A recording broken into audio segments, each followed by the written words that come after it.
Welcome to the Ardan Labs podcast. Our special guest today is Cameron Balahan.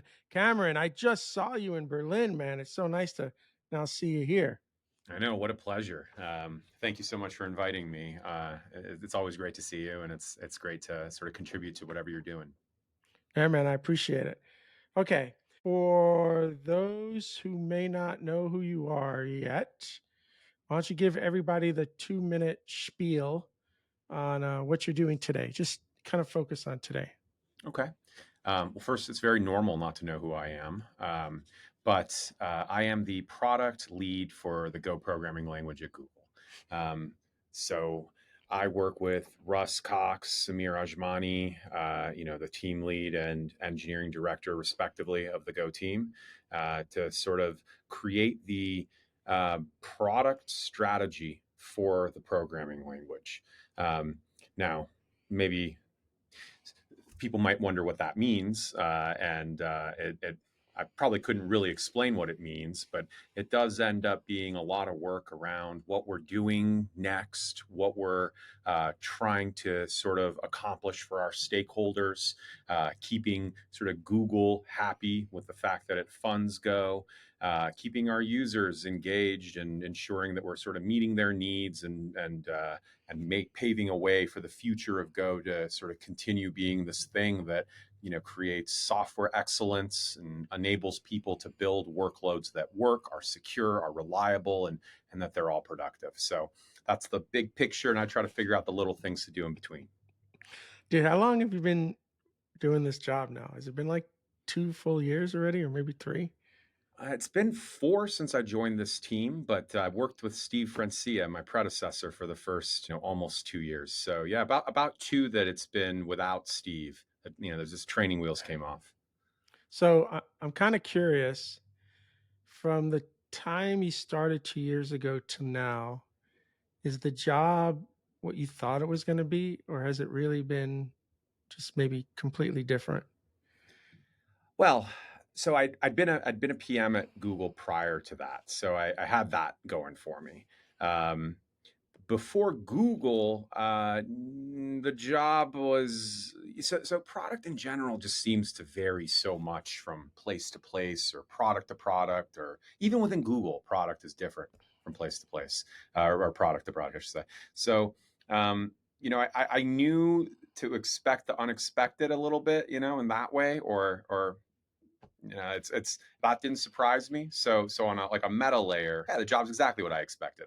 But what it would be specifically, no, it's always different. And honestly, it's been a crazy couple of years with all of the new stuff happening in the industry, the turnover of sort of an old era and a new one upon us. One thing that I've got that makes my job like a lot easier is that Go itself is this thing that was just designed so well from its inception and did so well in its early days that it's got like a really like passionate user base who love this product. They tell people about it, or they see examples of it doing well, and then they adopt it. So the thing keeps growing, even if I don't do a great job, it would continue to grow.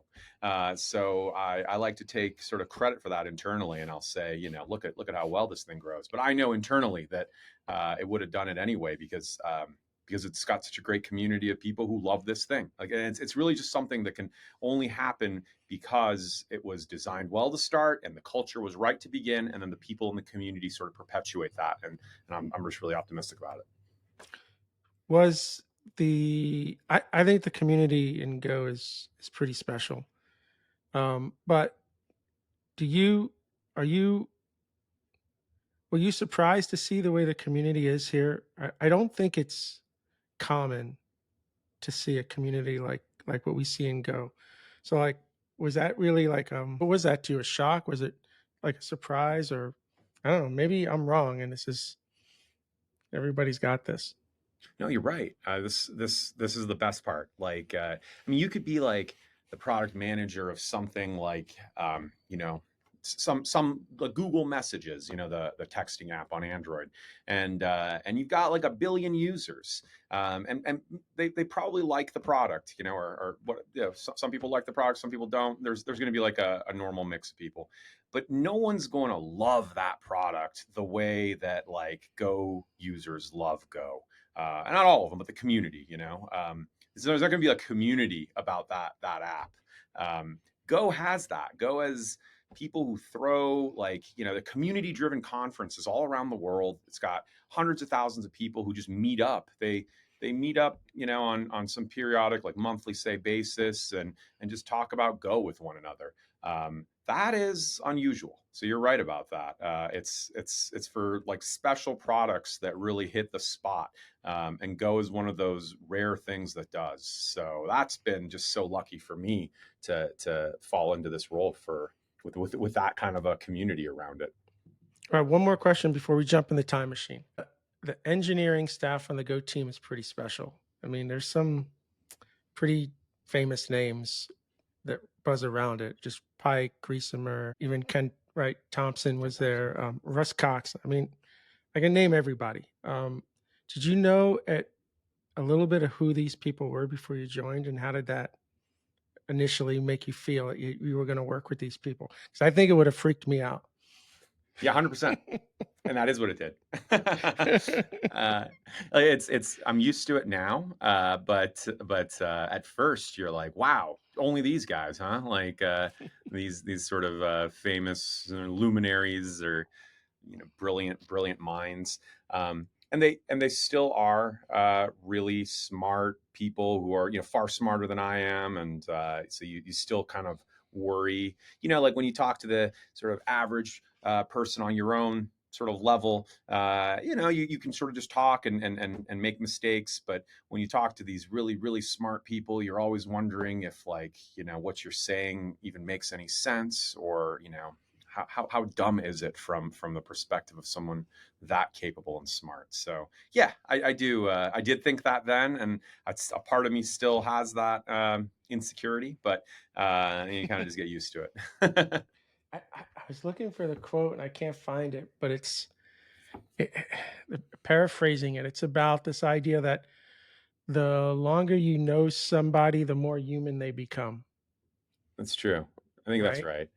And I imagine at some point now that these people are just they're human beings now. They're not just names that were like wow, right? And that's what you want, right? I mean, that's what you want. They are human beings. That all correct, but they are still way more capable than I can ever hope to be. So that's just the way that is. Yeah, man, that's good though. But I bet you it's made you sharper now. Like I remember my first few interactions with Russ, not coming from any academic world at all, and him just challenging everything with what I was saying. Like I didn't have data behind it, and there was a smell of just I'm just thinking off the cuff. It wouldn't work with him. Like almost felt like he was body slamming me. Like don't waste my time until you come back with something real, right? Yeah. Um, That's how I feel too. I wouldn't, I think maybe it's hard to say if I've gotten sharper. Sometimes I can't tell, like if I'm getting dumber or sharper. But if the interactions with these folks, like Russ in particular, has been certainly a positive thing, I'm sure for me. But it's just, like it's so far apart that I just do the best with what I can, and I'm okay with it. No, that's good, man. You got to. I guess at some point you have to just. Yeah, you have to get there. I know at this point if I'm going to interact with any of the team, I know what to come with at this point. I know what not to come with. I know sort of how to tread. So I guess that's good. Okay, we're going to jump in the time machine. We'll get back to where you are right now. So I got to ask you a couple initial questions up front. First one is, what year did you graduate high school, and where were you at the time? Start there. All right, 2000 in Irvine, California.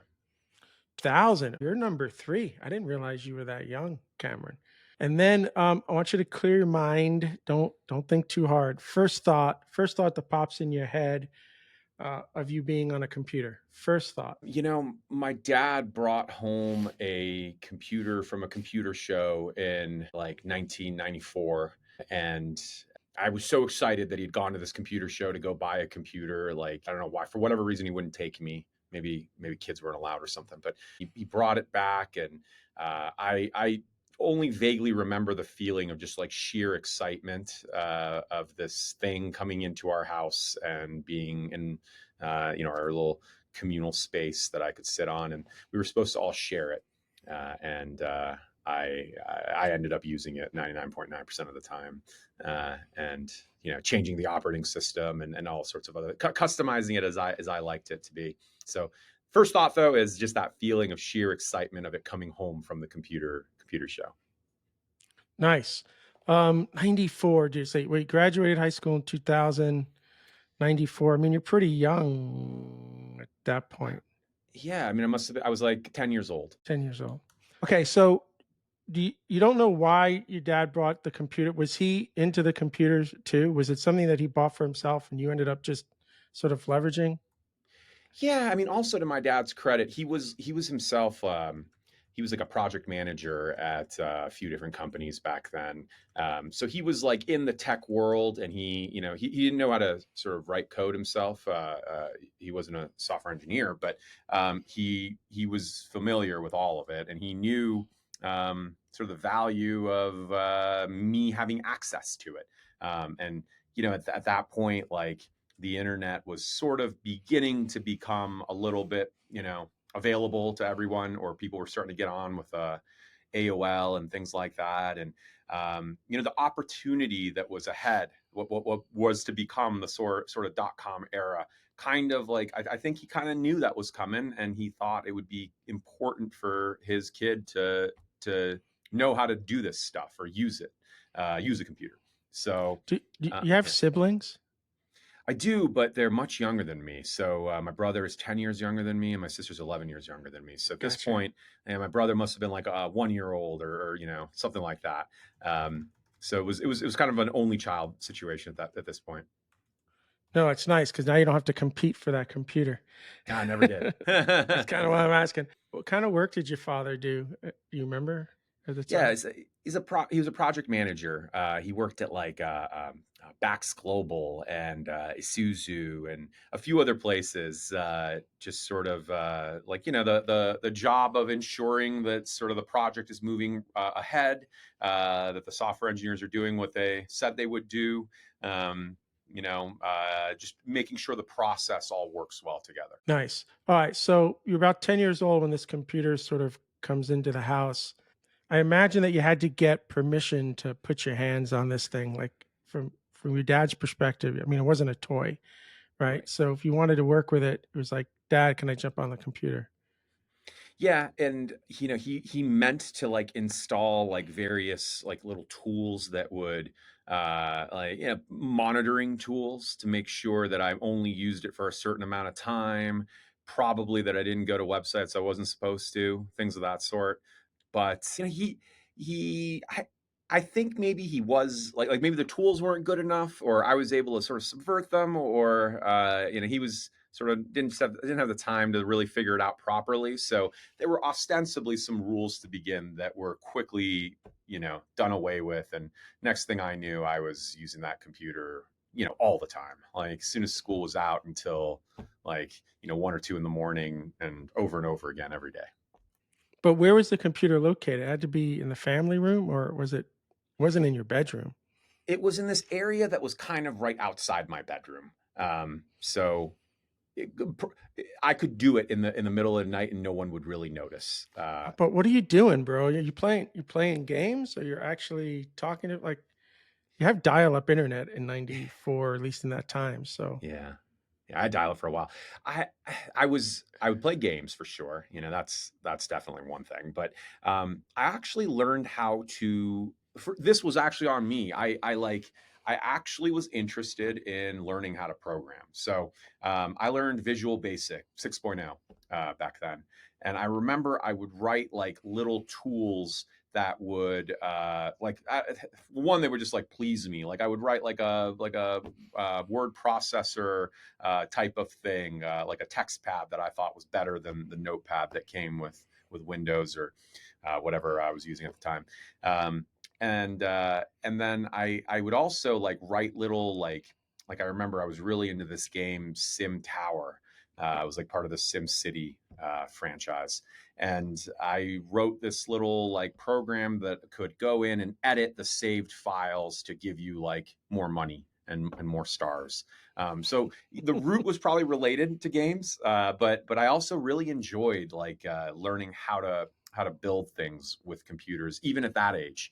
Um, and it wasn't really long after. So we had this dial-up internet. At first AOL, but later we moved on to some other like provider. I think it was called a concentric network. And it was still dial up, of course, but they would give you 5 megs of space in your like, you could host a website, FTP, upload anything you wanted up to it. Um, and have a little website on the internet. So I like took advantage of that. I put up a website. It had like some links to things that I liked, and you got to remember back then there weren't very many websites, so it was like kind of the internet was like a open land full of anything. Any contribution was appreciated and trafficked. So my website quickly grew and became a whole thing, and that was actually what I spent a lot of my time doing in those days was working on that website for several years.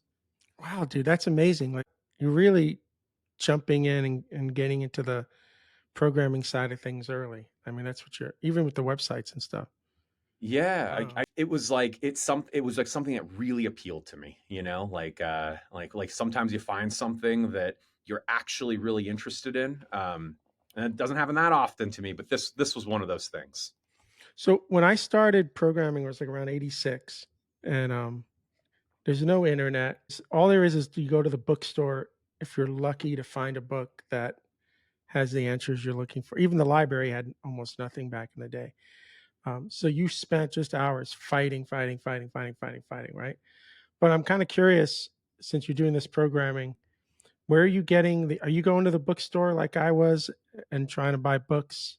At that point, you Yes. have some help, I guess, online. But I'm kind of curious if you remember where you were going to get help. No, it was books. I don't remember there being much online. I remember I'd go to the computer section, and that's what caught my eye. There was this book. It said how teach yourself Visual Basic in 21 days, and I was like, oh, you can learn how to do that in 21 days. That's great. I would love to know how to do that in 21 days. And it took me like 3 or 4 months, but those were the kinds of books, and I'd always go back to the bookstore. You're right. We just accumulate books and walk through those examples. I remember the Hello World program for VB6. It was that butterfly or something that flew across. I didn't play with it. I looked at it. I was doing a lot of basic programming and then I moved on. But when it came out, everybody was beating me up. And I ended up not liking it. But I remember this butterfly example. I don't know. I was wondering if you remembered that. Maybe it was just me.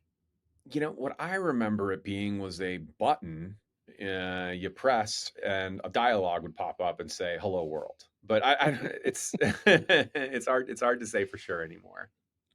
All right. So as you're heading into high school, kind of what are you like I always like talking about high school, especially when you're entering it, because this is where you're really starting to form yourself. So what kind of things are you doing by the time you're a freshman in high school? I imagine you're playing sports or music, or are you still like heads down pretty much working on a computer?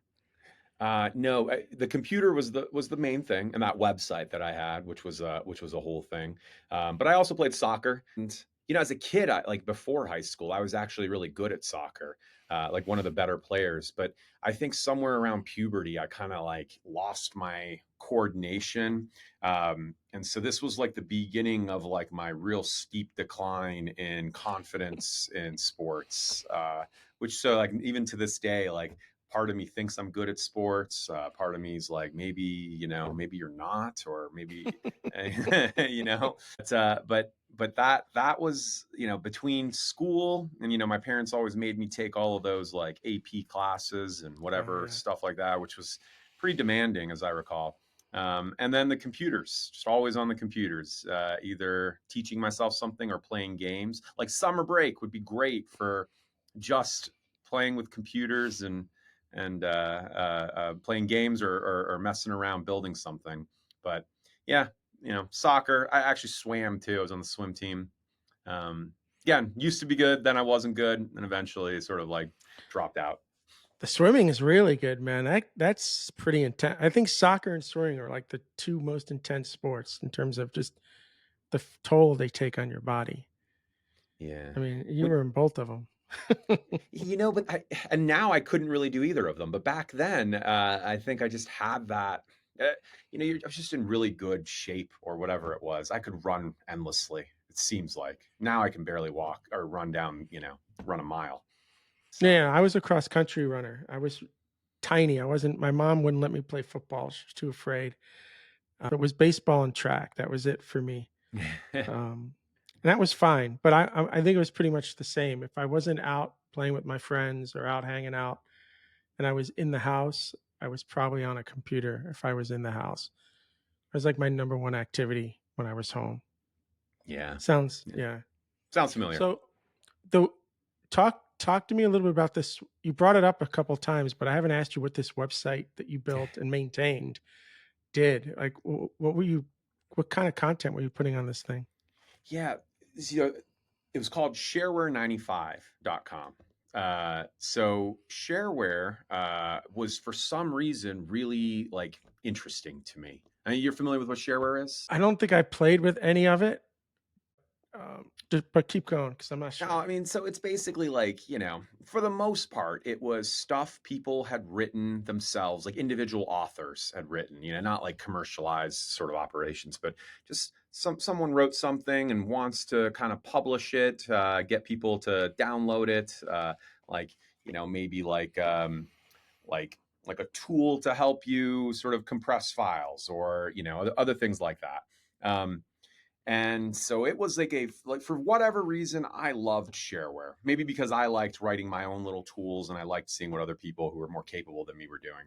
And and so I had like a collection at first of like links to my favorite shareware websites. That was when it was still on that concentric network, 5 megabytes of space. Um, but eventually, like I said, it was like easy to get traffic in those days. There weren't any other links to share. The only value this website provided was some links to some other shareware sites, and people liked that. And so then I started having my own shareware in here and got my own domain and set up a server and learned how to do all of that. And there was no kind of like cloud or anything. You really just had to figure out like how you would put a server, buy a server, put it in a data center, set it up. You were responsible for the whole thing, and so did that. Set up the like created all of the all of the pages, all of the infrastructure around it. It was all like a great sort of early lesson in that stuff. And yeah, the website, it grew. We added like hardware drivers, which was a big problem. And the 95, by the way, means that it's geared for Windows 95 and eventually like 98 and more.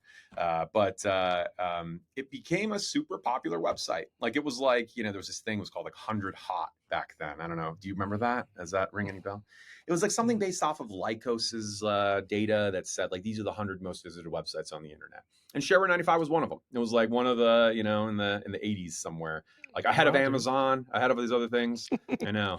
I wish you had a picture of it. The Wayback Machine has it. If you want to if you want to see it, I can maybe find one for you after this. Nice, Um, dude. yeah, yeah. I definitely peaked somewhere in there. I've never been able to achieve anything as good as this. You got your Again, 15 minutes right there when you were right like there. 15. I mean, that was Yep. it.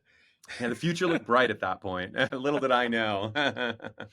So um, yeah. it sounds to me you're taking all these AP classes, which number 6 and 7 are kind of in that those 7 will be when she starts high school in a couple of years. But I've always told the kids that if I don't know why, but I know how demanding those classes are. And I always said to them, don't feel like you're obligated to take those classes. Take what's going to allow you to balance, you know, school, homework, and the time you want. Because I've seen kids where they come home and all they're doing is homework because the load of the homework is beyond comprehension. And I just didn't want that. Now these girls, they love these AP classes, so they don't. In fact, one of them's already taking college credits every semester. She's taken one college class, which is pretty, and it's all virtual, which I don't know how these kids do it because I tried that and I couldn't do it. Um, but how do you feel about that? I guess your parents didn't kind of put pressure on you to do that. The school does, or you were okay with it. I'm just kind of curious what your thoughts were about having those demanding classes.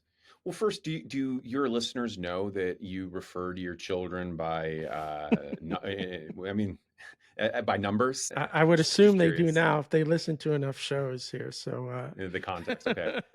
I only learned that recently, and it's now that I'm remembering it. I think my parents were actually sort of hands off for the most part. I think because like they saw me doing good things, like building this website. And by the way, the website made money. Like there were people who would advertise on the website, and that made me I don't know, like nothing to write home about, but since I'm a kid and I don't have any expenses, it's actually like quite great. And I was able to buy myself a brand new Corvette when I turned 16 from all the proceeds of the thing, and I still own that Corvette. So I just want to note that. wow, Um, dude. yeah, that's again, like I said, I peaked back then. Nothing's been as good since. But they were always like, like we trust you. And uh for better or worse, maybe in some cases they shouldn't have, but I turned out all right. And I was always kind of like a B student in the AP classes. So it was like, yeah, and I would try, I think. I mean, in hindsight, I probably could have just like done the reading and done a little bit better, but I tried to sort of efficiently get the best grade possible, and for me, that ended up being a B or a B plus in most cases. And I actually thought it was a cool thing because my peers were all others who were trying to learn the harder stuff, or were maybe their parents were forcing them to learn the harder stuff. But I kind of liked being around that cohort of the school. I think it was more like me, and so that was maybe one of the key things that maybe made me like if I were to do it again, I would do that too. But also, it's nice to learn stuff, right? And if your daughter likes to learn and wants to be in the hardest class, I mean, that sounds good. Like there's plenty of time to not go around learning and do other things. I think. Yeah, I'm all for it. I just my thing was don't feel pressure to have to because I know the first when the first kids were going to school, it was always this pressure from teachers to put them in these classes, and I was always like, No, slow down a little bit," Yeah, especially before high school. It's like really slow down a little bit. Um, yeah, so that's cool. All right, so what I'm curious now is you seem to be really geeking out on software development in high school. Um, my guess is like all of us at some point you're about to graduate and the next step almost without question is college. So I'm imagining that that's what's happening. Talk about kind of what you're thinking about in terms of university and what you want to study as you're getting into that year 2000, your last year in school. yeah. It was clearly going to be computer science. There was like never a question about that because that's what my passion was. So I knew that. And in California, you have the UC system, which is like, and I'm speaking to the UC system 24 years ago, so it's probably changed a little bit since then. But it was cheap. I don't know if it still is, relatively, and it was, really like well respected, and you got like a really good education and all of that. I think it's like more competitive than ever, and back then it was reasonably competitive. Now I don't think I'd be able to compete. But yeah, all I did was apply to the UCs. And so, it was like either UCLA, UC Berkeley, and I ended up at UC Santa Barbara, which was, like maybe not as prestigious as UCLA or Berkeley, but sure looked like a lot of fun. And that's what drove that decision. Was I liked the idea of living on the beach and having fun and still being at a place where, theoretically you are going to get a good education and meet, smart people and all of those things. It seemed to hit the spot. And it did end up being pretty great.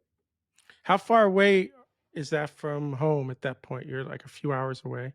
Yeah, exactly. It depends on like traffic, down there. Like I guess if you did it in the middle of the night, maybe like 2.5 hours, but Okay, realistically, like 3.5, 4 hours maybe. that's not bad.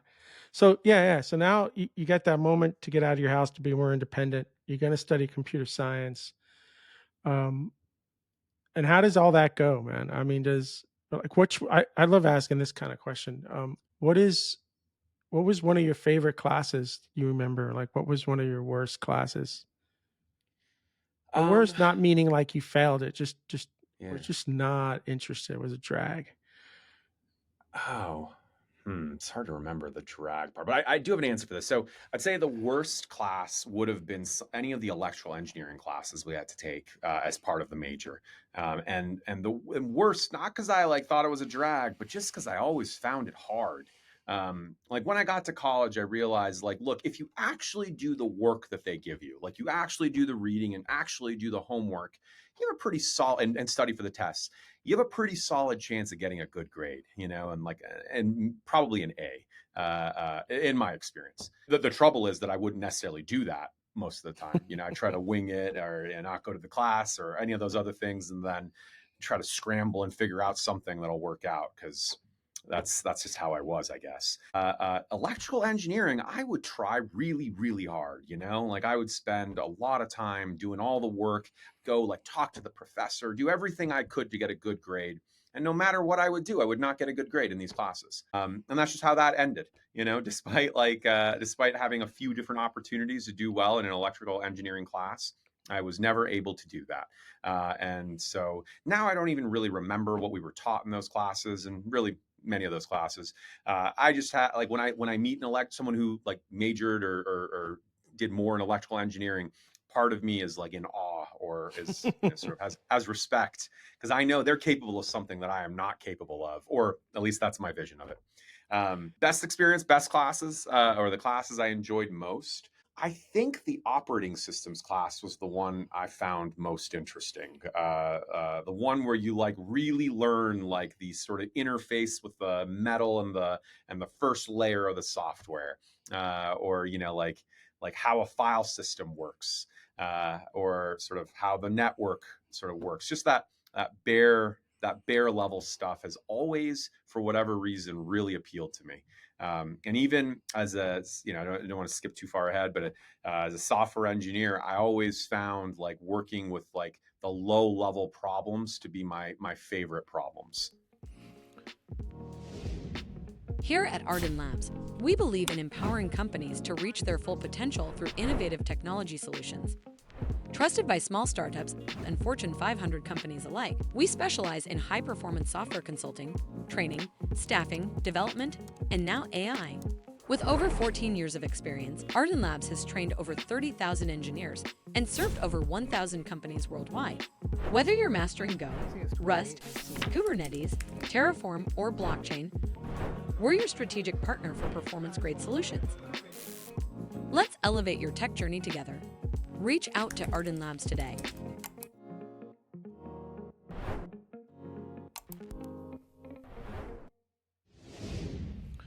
Did you find college to be I have a feeling like you were smart enough in high school where you didn't have to work terribly hard to get those grades that you were getting. I mean, college usually is this big sort of explosion of, "Oh, shit, I just can't sort of, do that anymore. I really gotta show up to get those same grades."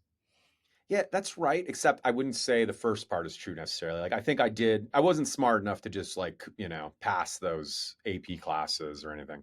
One thing I'm good at is like figuring out how to be efficient about things, but like not necessarily to get the best grade, to do like minimum work to get the grade that'll work. That I'm good at, and I think I've always been good at. And in college, it was a little bit more challenging. But again, like a realization happened maybe like after one bad, it was a quarter system there. One really bad quarter, I was like, like this system won't work. And it occurred to me, I'm like I'm either incapable of doing well in college, or I'm just not doing the right thing. So let me try my best next time and see what happens. And when I did try my best by reading, showing up at class, and all that stuff, it was like, all right, I actually did do well then. And that became sort of my philosophy for the rest of college. Was like, look, however smart you think you are, or however much you want to cut corners here on this, like, you did get burned that one quarter. So like just do the stuff so you don't screw everything up. Were you paying for your undergraduate work, or that was coming out of loans, or your parents were paying? Who's paying for school? My parents paid for my undergrad. Yeah, so when you have that really bad quarter, I'm sure they're like, Cameron, come here. Yeah, that's right. You still answer to them. That's right. And plus, wouldn't it suck if I had to drop out? I mean, I didn't know what I was going to do after that. Like, I was having a good time. I didn't want to leave. So like if I want to have the good time, I better not screw this up. When I used to go, like, for the summer out of school, I would be depressed. I had so much fun in university. I couldn't wait to get back. I had friends who didn't want to go back, and I'm like, dude, I can't wait to get back. Like, yeah, there were classes and all that, but I joined a fraternity. I had a really big sort of social circle in university, and enjoyed myself tremendously. I imagine you were doing some of the same things. It wasn't just about school. Like, what else are you sort of doing in college to have I fun? guess I was sort of like drinking and partying with my friends a lot. Yeah, that's uh, fair. yeah, that was a key theme, probably. Uh, what else? Um, the summer internships were fun. Like I did one in Washington D.C., where that was my first time, kind of like living on the East Coast for that summer. Oh yeah, It was talk about that. What year of college is it you get this internship? it was after my first year. So I started the fall of 2000. This was the summer of 2001, like right before 9/11. I don't know if in Washington D.C. I remember, like, you may recall there was like the Chandra Levy Gary Condit thing was big in the news back then, and um, the Bush v. Gore had happened, like, just not long before. And I'd gotten a gig at this place called Save America's Forests. So it's completely unrelated to sort of any tech company or anything like that. But they needed someone to build out their website, and then some other sort of internal infrastructure for, like, kind of keeping track of mundane things. I don't even remember what anymore. So, something related to their leads, How I did you think. find that internship? Was it just on a board at I was university, or you just I wish I you can't don't remember. remember? No, I don't. But I But thought it was a cool opportunity to go to the East Coast. It was an adventure, again, and most of my life's been this way. It hasn't been focused. It's been like, what's exciting. Let's go do that, and then it obviously adds up into this amount, this sort of thing that isn't really like in any focused direction. But when I hear stories like this, I got an internship in DC. I don't know if it's the parent in me, but I'm always like, okay, that's great, but how are you going to live out there? Where are you going to live? How are you going to pay for it? How are you going to eat food? They're not going to give you enough money as an intern. So all these things sort of pop in my head. So, I mean, how did you manage all of that? It was a paid internship. Yeah, I had to do that, and it was hard finding a place to live. Like, I used a physical newspaper, and found someone who was willing to rent it out to me for 3 months. But that was incredibly difficult because most people wanted a 1 year lease, and my parents were willing to be guarantors, which was why I was able to do it. But I had to pay for all of that, and it was hard, I guess. But I guess I made it work. Yeah. Yeah, that's just did what I had to do. Did you have any other internships when you were in university? I'm trying to think. I don't know that I did. I think, I did work on my college newspaper, but I don't think we published in the summer. So that couldn't have been a thing then. I did take summer school one summer, but it could be that I just chilled one summer. So I'm just wondering if like you had that experience and then you were just like, that was cool and all, but I really want my summer now. I don't want to be busy and doing work. So we're not going to do that again. Yeah. I Probably. I think one summer I was like, I'm just gonna have fun this summer, and then it was really fun. Are there any other classes? Because you're gonna have to do some liberal art classes there too, right? Like so Yeah. I loved an anthropology class that I took. Believe it. I went into that class like I gotta take this. This sucks. And ended up actually not to the point where I'm like, I want to go dig in the dirt somewhere, but was there some liberal art class that you sort of fell in love with that almost made you think, this would be cool to do?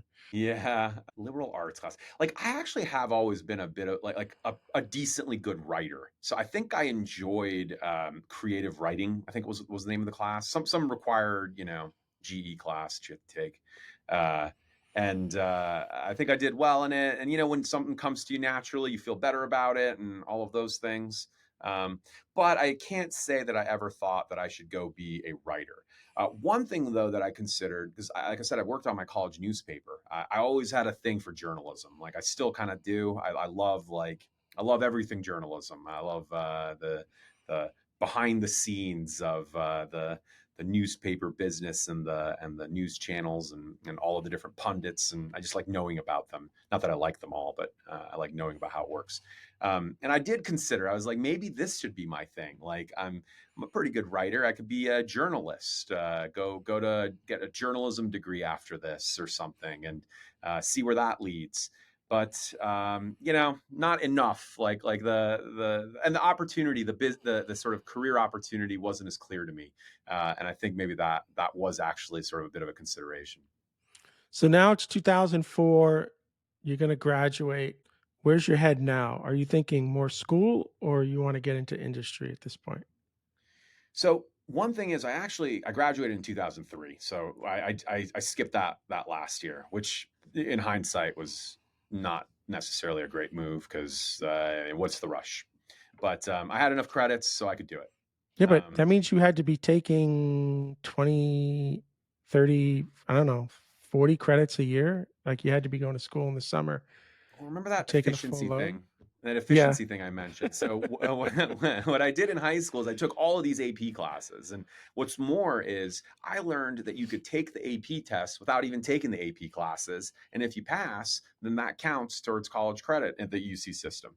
And so Oh. yeah, in some cases, I mean, like you can spend like a night kind of studying and seeing what happens, and it turns out it's not that hard to kind of So how to many pass the credits test. did you have when you started university full time? You were already I, 30 credits in or something? I mean, I forget what the numbers are or what they mean anymore, but yeah, like enough to be a junior when I walked in, and so I like slow rolled the rest of it to make it three oh my years. God, dude. That's wild. Damn. So but Wow. but yeah, it was 2003, and so remember the website, the website at that point, and what I ended up doing to the website, by the way, is I sold it to this company called eFront, which was supposed to kind of be like a index of several different Whoa, kinds of whoa. Time out. websites. Time out. Time out, dude. Okay. You're time out. You're in university, you're about to graduate, and somebody knocks on your email door and says, we want to buy your site. Yeah, Did you this did was you this even was this was when I was a freshman though, so not when I was about to graduate, but yeah, earlier. okay. Did you even think it was real? Like, that's crazy. Why not Um, just steal all your content at that point? Like it's HTML, right? yeah, but I had the brand, I had the visitors, I had the Yeah, traffic. that's true. You had the traffic. So Wow, that had to be crazy. So this was legit when the email comes in. You're like, wow. yeah, I mean, I can't remember like whether I thought it was a not legit or not, but it did turn out to be legit enough that I did that, and I remember almost all of it was in stock from eFront, which was going to, I mean, they gave me like $100,000, but then the rest of it was all stock. All right, dude, that's a Um, lot of money. I mean, oh, it's huge. 100K. Yeah, it's That's massive. I like, know. dude, it's like I'm gonna go buy a mansion now and really party for the next. That covers everything. Well, I'm not sure you can do No, that, no. but At the time when you're 18, it's like having yeah. $10 million, dude. It was a huge deal. It was a huge deal. And the stock would have been a huge deal. I would have really been good, but they never IPO'd because their plan was to IPO after the some date that came like in late April of what was it, like 2001 or 2000, one of those years where the beginning of the sort of decline of the dot-com era occurred. And so they just kept saying, all right, well, the market's not doing that great, so we're going to delay our IPO another, month or whatever. And then it just never happened. And I think they went bankrupt, and that was that. And so that became the end of the website. And so that period was over. And so fast forward to 2003 now, where I'm graduating, and even a little bit before that, when I know I'm graduating or it's coming up. And what during that website time, one thing that always kind of bothered me was I'd get like random threats from people, legal threats from competitors, or from like I took like a logo of like the Windows logo and interposed it on top of like an Internet Explorer logo, and Microsoft's lawyers reached out to me and Wow, told me that's to big time, stop. dude. Yeah, I guess so. Now I understand why you can't do that, but back then I didn't know. And so what bothered me was like some of these threats were meaner than others. Like they seemed to like know I was a kid. That was a fact that I was always sort of trying to hide, so that I don't want people to know or not take me seriously. But like, I don't know how some people did. Either they like hired a private investigator or somehow other way figured it out, and they'd threaten me, and they'd say things like, I'm gonna, if you don't stop competing, you're infringing, XYZ, and if you don't stop, I'm going to, I'm going to contact your internet service provider and cause you a problem, or I'm going to get your parents in trouble. And that used to cause me this extreme anxiety because I didn't know what was right or wrong. Like I just didn't know the rules. And I always sort of swore to myself, I will one day learn these rules. And it was, again, like kind of misguided in hindsight, but I decided I'd go to law school in towards the end of college, when the next step was coming up. And the other thing too is I was pretty young for my grade at this point. One is the grade that I'm skipping in college there. One is that my parents kind of set me, like put me in school early. Like I think maybe I didn't go to kindergarten, is how it happened, like for reasons that were outside of my control. And another one was high school. I started high school in 1997 and ended in 2000. So by the time I graduated college, I was 19. Um, and Wow, so you're I not was, even 21 yet, dude. You're I know that was a problem actually, as I for let, wanting to participate let in me anything. ask you a quick question though, to get before we get back to that. When you're getting these types of threats, are you sharing them with your parents or you're just keeping them to yourself? I shared them. Yeah, I think I remember sharing them with maybe not all Did, of them, but at least the ones that really scared me. and I'm sure every time they just said, "Don't worry about it." I feel like it wasn't that comforting, but it was something like we'll get through this, but like not enough to make my anxiety go away. I'm Gotcha. still not interested in causing my parents to like sort of lose all their money or lose their house, like the threats would sort of come in as. So yeah, no, still like that. Um, Wow. so So yeah, you so decide you're going to go to law school so nobody can bully you again on your next tech adventure.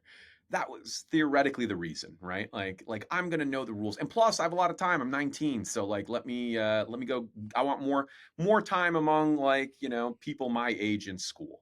So what is that? Yeah, because if you're kind of young to get into industry, really. I mean, you could have obviously, but so you're gonna do like an undergraduate degree, a second one related to No, law, or are you going into masters? no, I just went and got a JD. I went and got went to law school. Okay. Yeah, so I went to GW Law School in DC. So Where started that. everybody kind of starting there is like 18, 19 anyway. No, in law school, everyone's like, 24, between Okay. 22 and 26, I think is maybe when you start law school generally. So I was much younger than everybody Okay. else. You had to have the undergraduate degree already to get in. Yes, and often people like go and work for a little while and then come back. It had to be even worse there in terms of you looking young and everybody being old, and probably people even mistaking you for being in a classroom. I wonder. I think maybe I looked like, it was plausible that I could be 22. And the way that people would ask is like, "Are you straight through, or did you take time off and go like work before you came back?"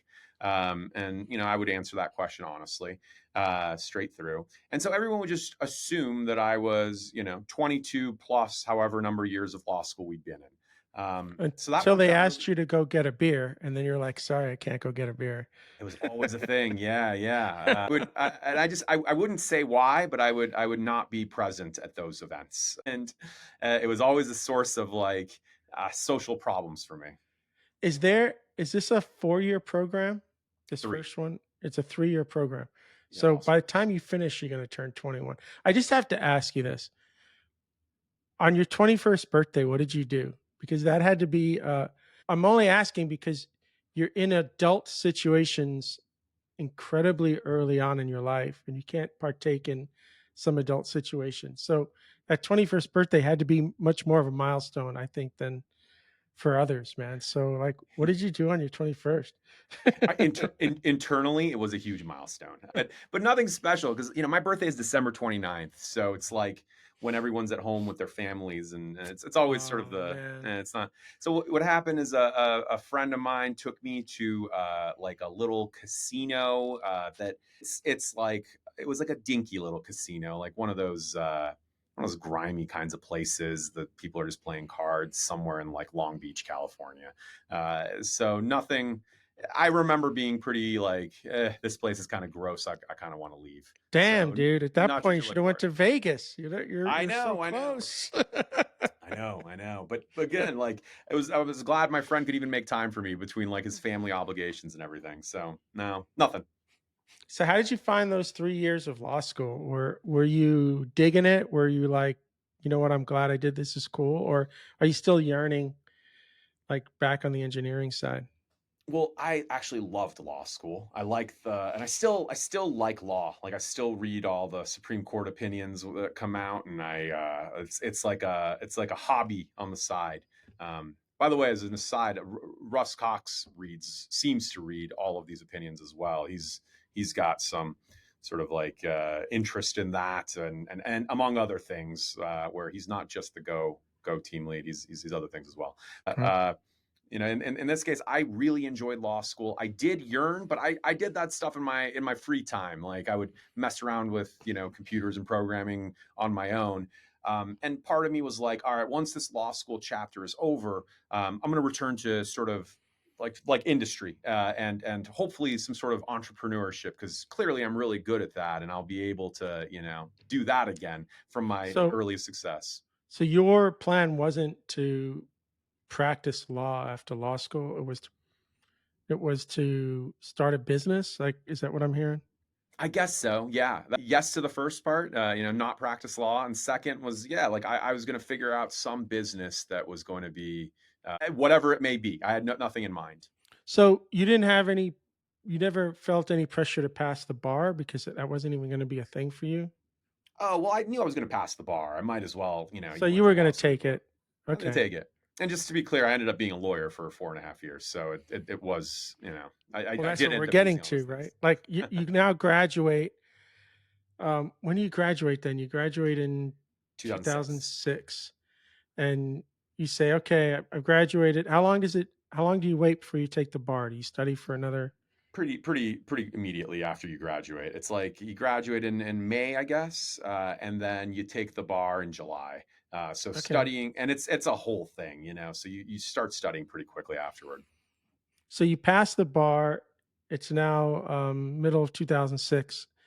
And now you got to make another choice. Like, okay, what am I going to do now? I've got an undergraduate engineering degree. I've got a law degree. I've passed the bar. So what do you choose? So, in the way it works at these law schools is after your second year, so before you graduate, actually after your first year, these law firms all sort of come to the school and do what they call like on-campus interviewing, where you just go do like a speed dating thing with a bunch of law firms. Some of them will then say, "Hey, come be a summer associate at our firm in between your second and third year."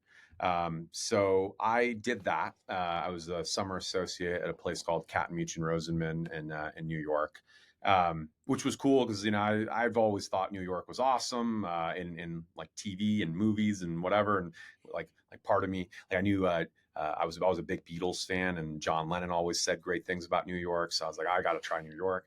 So I was like, let's do that. So I go. I'm a summer associate. They pay you a ton of money like in the summer of 2005 when I was a summer associate. I think they were paying us like the equivalent of like $125,000 a year.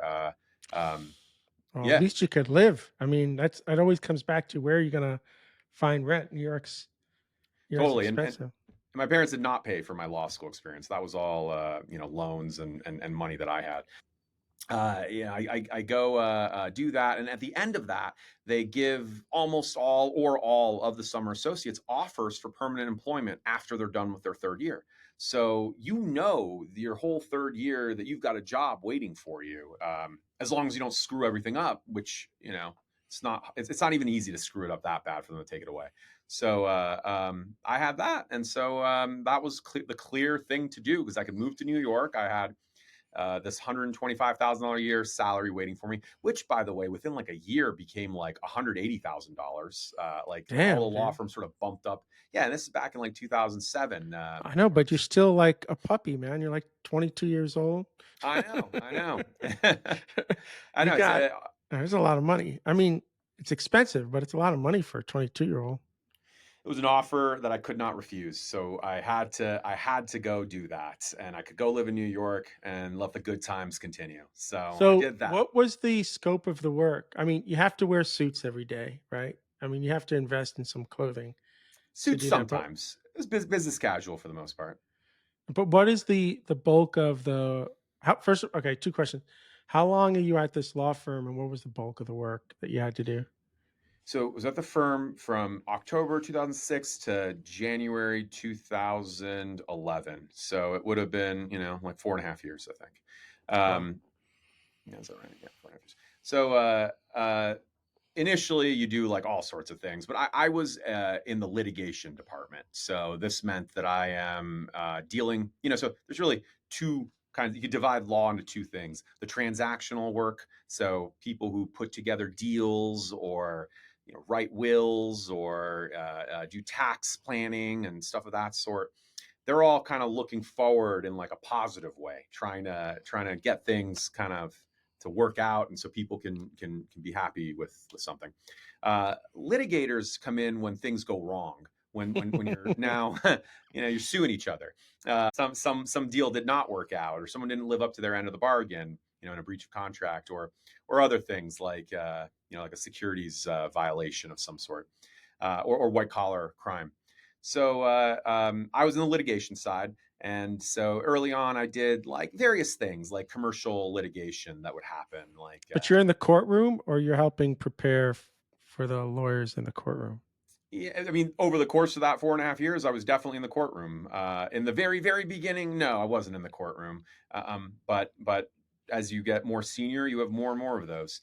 But it's a lot of like filing motions, like a motion to dismiss, a motion for summary judgment, all these motions a lot of this is motion stuff. The particular area of litigation I ended up kind of focusing on is securities litigation. And so what that means, just sort of briefly, is when the common case is where, say, a company does something like misstates its earnings. It says it made this much, but it made less. They'll reveal this to the market. They'll go like, "Oh, we realized something was wrong in our numbers, so here's what they are." And inevitably, the market goes like, "All right, well, we can't trust you anymore, and this is not what the valuation was kind of based on." So the value of the stock drops, like plummets. And so lots of shareholders are going to be, rightfully pissed off. They lose a lot of money. So the sort of things that happen next, one is a bunch of like plaintiffs law firms will look for the biggest losers in all of this, the ones who lost the most money, and try to represent those people and create a class action lawsuit. So this is a private cause of action, and it's under the Securities Act, Securities Exchange Act of like 1934. So they'll bring that forward. That's one type of litigation I specialized in. Another is that the SEC will say like, hey, like what happened here? We are going to start like a civil investigation. Now, the SEC can't jail you, but they can fine you, and they can also like take away your ability to be sort of on a board of a public company and other things like that. So that sort of a civil investigation towards like the officers and directors of a company.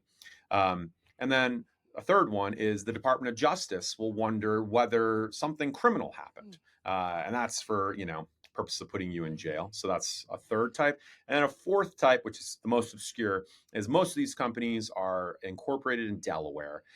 And so you can bring a Delaware state cause of action. It's called a derivative suit, where it's like the company sues the officers of the company, like the shareholders through the company sue. So three of these are in federal court. One of them's in state court in Delaware. That was my kind of specialty. Wow. That was probably more than you wanted to know. But the class action lawsuits, is that like you putting commercials up saying, if you drank the water at Camp Lejeune, give us a call? Like, Yeah. Well, the plaintiffs do that. That's right. But I'm on the defense bar. So, or I was. oh, So you're on the defensive side. Okay. Okay. All right. So they're trying to get 300 people to join a class and you're trying to fight that. Okay. I see. You're on the defensive side. Did you yeah. enjoy it? Like, I had never been in a courtroom until I had to go through a divorce. And then I hated being in a courtroom because it's just a scary place. At least for me, I don't know. It was a scary place, even though I wasn't in there for criminal stuff. For me too. But the courtroom never felt or operated like I ever saw on TV, right? No. So it was a really and I did one jury thing where I didn't get selected, but I had to go through the process. And again, I never felt like what you feel on TV. I just found it to be a scary place. Like your first time being in these courtrooms and doing that sort of work, like you have those same sort of feelings. I don't know. I'm just kind of curious about that. Like being in court was always terrifying to me. Yeah. And more so in like federal court where it's much more grand and things seem like more official. State court can be depends, can be a little dingy.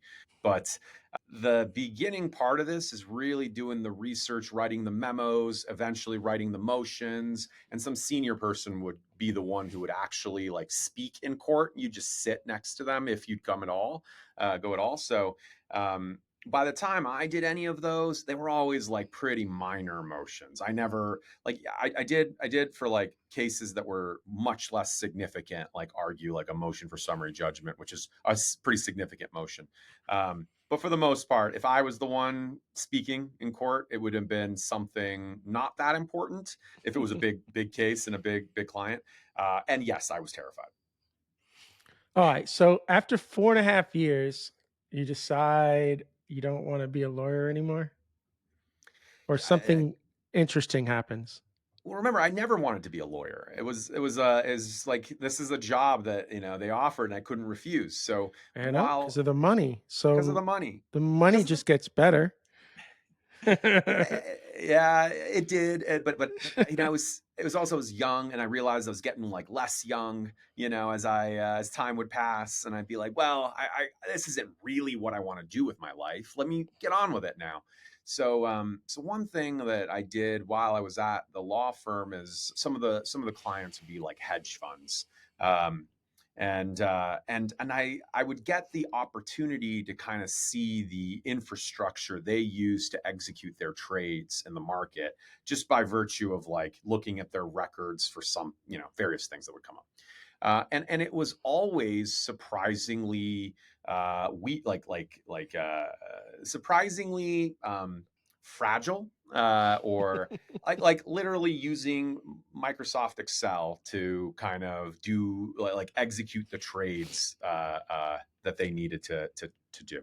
And I Wow. thought, well, surely like a real piece of software would work better here. Let me try to like learn from this, see if I can build something as a learning experience. Um, and I didn't really know anything about how the financial markets worked at that time, but you know, little by little, I learned more. And as I did that, I learned more about like the microstructure of the market, like you know, so like the order book, how sort of orders are routed and on the public markets, dark pools, all the different sort of features of the modern financial system that includes all the low latency, high frequency traders. It's sort of, I had a thirst for knowledge, like I was kind of respect my younger self for always going out and learning things. I wonder if I'm still like that now, but I went out and tried to like learn as much as possible. And while I'm like sort of still continuing to do my day job as a lawyer, at some point I started like messing around with algorithms that would trade. You know, in particular, they would make markets, and what that means is they would sit on both the offer and the bid of an order book, so willing to buy and willing to sell. And if anybody wanted to buy or sell, my program would be there to do that with them, and then immediately turn around. So say I would buy it from you and sell it from someone else, and capture sort of the spread in between, because usually there's like a cent apart. And if you do that a lot of times, you can make a lot of money. Now, obviously, the price might move against you, or it may, you know, go in your favor even, but probably goes against you. And that's part of your math, your risk assessment. And you say like, okay, if I can do this, you know, if my expected value is positive, and I can scale this thing up like as high as possible, how much money would I make? And I did that exercise, and I landed on something that I was like, oh, you know, I could potentially make a lot of money doing this. I think I'll do that. So I just like up and quit my job and Wow.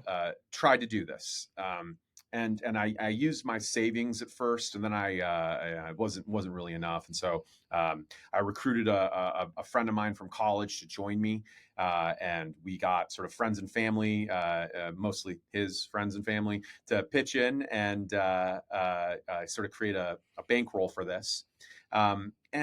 And then we kind of got lucky where the market became a little more volatile. This was, say, like the summer of 2011. There was like a debt crisis in Europe, and the thing about volatile markets is that they create all this uncertainty that kind of makes the market less efficient and creates opportunities for market makers. So the spreads will get wider. The competition will be less capable of acting on all of that opportunity, and you can start taking some of that opportunity. So just like, you know, out of sheer luck, made a lot of money doing that. That kind of then created this possibility to make this a full fledged business by beginning to hire people and beginning to like think Wow. about what else we can do with this. Were you single at the time? Because this seems silly risky, and I can't imagine having a partner in your life would have would have allowed that. Man, well, I was like 26, so like, Yeah, you're still you young. know, yeah. I mean, I think I at that point I had a girlfriend. So as someone who's no longer, you know, my girlfriend, but what was for that period. That's really wild. Yeah, I think one of the reasons people are making so much money on the crypto side is because the swings. In fact, you want chaos on Right. the crypto side. They don't want it to be stable because you can't make any money unless it's swinging pretty deeply back and forth. So you kind of found yourself in the perfect storm at the right time. And there's a lot of different ways to make money with the chaos. Market making is one of them. So what happens with this? We got like, unfortunately, we got 15 minutes left, so we've got to kind of move a little bit here. Let's do it. So what happens with this company? Because you're making bank, you can pay everybody back. You're about to hire people. It's 2011. Like, what's the TLDR on this one? So, you know, actually, I ran it for like another, I guess from then till 2019. Wow. Yeah, that became sort of the main thing I've done in my life. Um, we try we How the big did mar- the company get? How many people did you at its peak? How many employees did you have? And at its peak, it was 9 people other than me. okay, But it shrunk towards the end, and so the market didn't remain as favorable as part of it. So the volatility, like that period between like 2013 and 2019, is one of the like lowest volatility periods in U.S. equities, maybe ever. So that's not good for people like market for that makers. business. But Yeah, what for was that your business. tech stack? Everything was being written in C++. what? C++.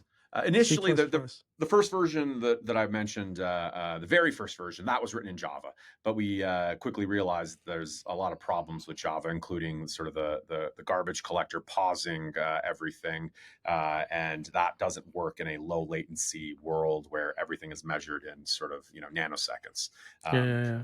but the second iteration was all written in C++. Okay, so it sounds like you had an amazing run, but it's over. You're gonna shut this thing down. Well, Um, no, we didn't shut no, it down. So first, a couple of quick things is we tried to pivot into like a bit of a SaaS business where we would sell like pieces of what we had, like risk control for broker dealers who need this or that, and we'd get customers here and there, but it wasn't really that scalable. Is the trouble? Like there aren't that many participants in this world of high frequency trading or electronic trading in general. So it was always sort of this hassle to try to figure out how to grow this business. Until ultimately, sort of a smaller, or not small, bigger than us, but small competitor was interested in trying to try to like pool our resources or figure out a way to like merge. And so, that's what we ended up doing. Our people went over to them. We merged with them. I got like a pretty good sort of opportunity where I could help with facilitate that merge and step away from the business, but still get access to the sort of the long tail of any sort of profits that our business brought to them for several years. And so I thought that was a great chance to sort of, well, people from my team could land and be happy, and I could finally kind of try something different because I just couldn't see myself doing the same thing. The problems are very hard, but they're the same problems. And after like, 9 some years, I was really just tired of those problems. So I stepped away, and I think I was like for like a year, I didn't do too much until a friend suggested I should apply to Google to be a product manager. And here we are. that's interesting because up until that point, officially, you're not really a product manager on paper. You're a lawyer slash engineer, entrepreneur on paper.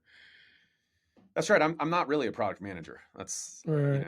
That's correct. So you obviously applied, but what were your first sort of reactions? Were they, I don't know if I want to do that job. I don't know if it's technical enough. I don't know. Like what's going through your head when the idea of it even shows up?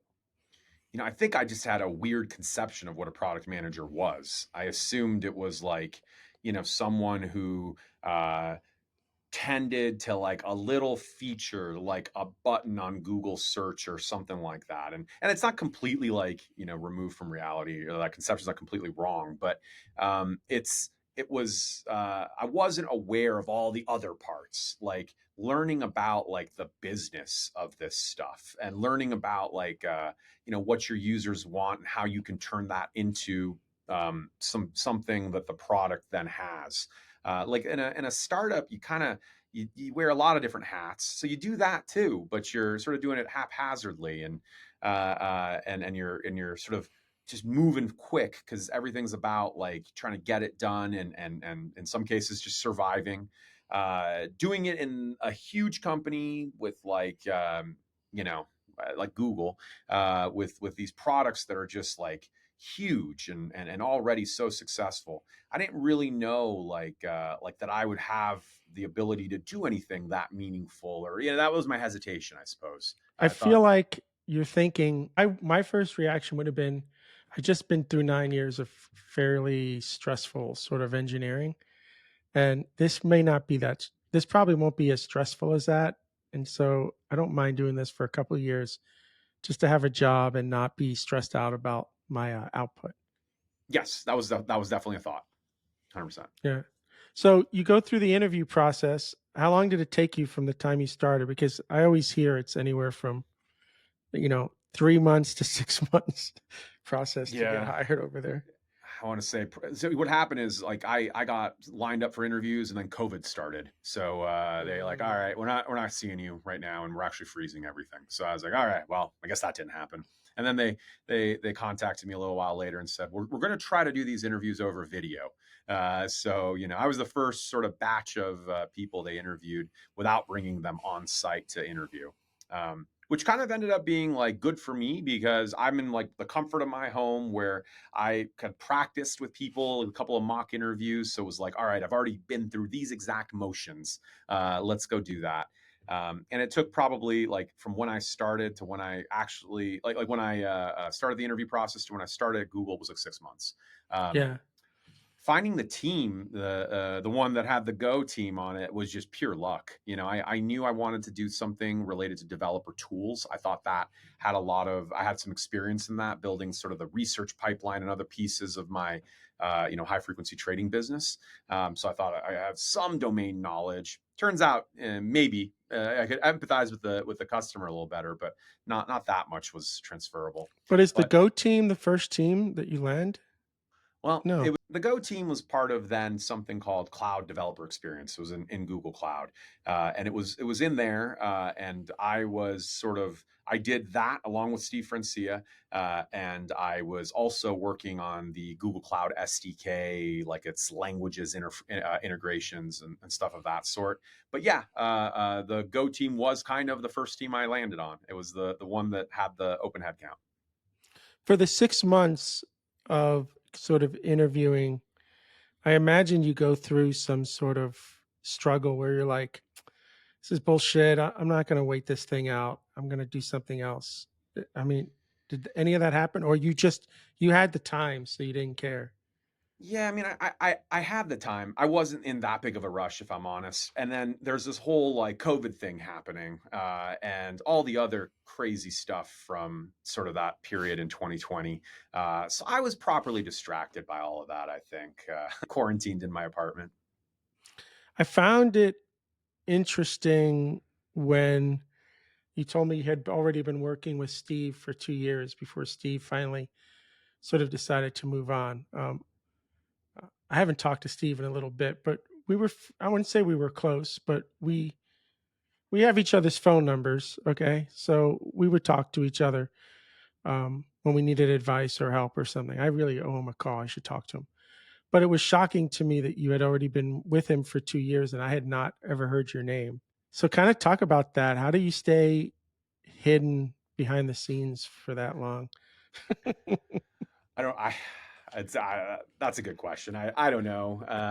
It's because of COVID. I think again. Sorry to sort of return to that again. Yeah, There wasn't maybe. there wasn't really anything going on. Like the conferences where you and I meet now weren't happening. Um, and so yeah, I mean, I guess and I Steve was the lead, so he's the one who's sort of name you'd see more.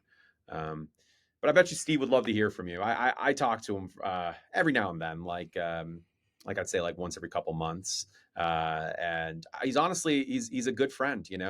He's busy with his own thing, so I wouldn't say he's like providing me like advice, but we can sort of lament the same things. We can think about the industry as a whole together, and then I go like sort of he's invited me to his house a couple of times. And he's got a lovely family, and yeah, Steve's a great friend. So I'm lucky that I had him to kind of lead me into the role too. No, it's amazing you had him. Um, what I find the most amazing thing about Steve is how smart he is. Like, when I first met him, I couldn't keep up with him, and then he had told me he had something going on that was, like, slowing his brain down, like, 40%, and I'm like, "Dude, you're running at 40% of your brain power right now, and I still can't keep up with you?" Like, I can't even imagine what you're like at 100, you know? It's just the guy is just unbelievable. Yeah, not to Um, mention all his accomplishments. He's like written yeah, all these books. He was at the start of Docker, of MongoDB, of like I can't even remember all the things. He'll tell you like, yeah, I like was one of the sort of founding members of that, and it's just like some multi-billion-dollar business, publicly traded business now. yeah, it's wild. It's wild. When you decide that was it almost? I mean, we could talk about it now.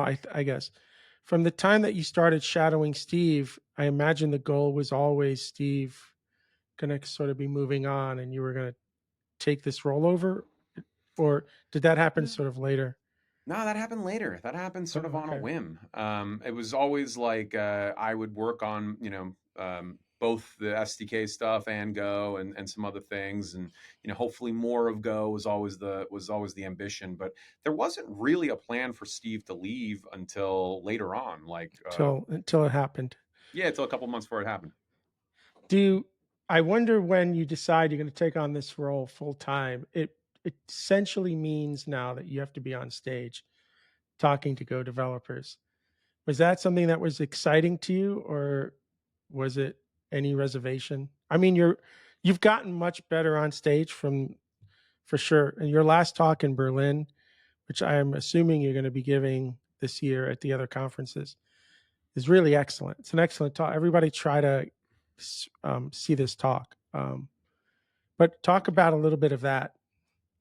So I'd say that it was terrifying, but I kind of, I kind of, I'm honestly a pretty anxious, scared person in a lot of things, but I also am the kind of person who hates letting fear kind of like get in my way or make any decisions based on fear. So it was an opportunity to face my fear, which was still really scary, but it was relieving or empowering to be able to sort of defeat it. And I to now like the fear is minimal when I speak on stage, and it's become fun.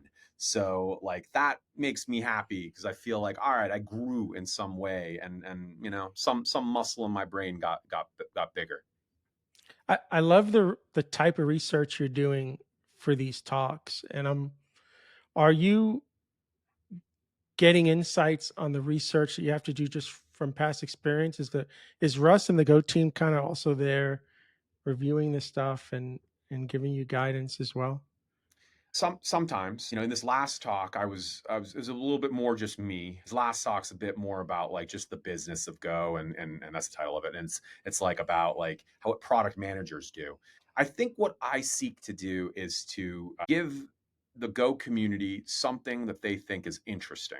And so like, telling them the state of things is always interesting. Telling them the roadmap is always interesting, but like maybe like even more than that, like finding those things that I am like uniquely well positioned to see. I spend a lot of time thinking about this stuff, so maybe I can add some value into the conversation because I do. So I think figuring out what that is always kind of exciting. Like what is it that I think a lot about that maybe someone else would like to hear about. Um, A lot of people are starting to complain about some of the enterprisey sort of language features that are coming. And I'm constantly having to tell them, if you want to write Go for another 10 years, you have to make sure the enterprise starts using it. And so stop getting upset about this feature or generics or that feature, because if these things don't happen, you're not going to be coding in Go uh, very soon. And so part of your talk, at least this new talk, kind of pushes that sort of narrative of, and I'd love to see more of that. We're doing these things because we want to get more companies using Go, and this is where we are. And if we do that, you're going to have more work. That sort of messaging.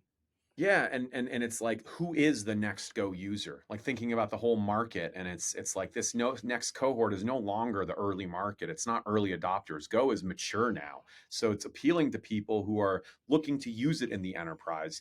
And those people are different from the people who used it in the early stages. So, sort of acknowledging that is important. Okay, I know you have a meeting, or I would keep you for another 15 minutes, and I just can't. I wish I could. I wish I could. Yeah, that's a bummer.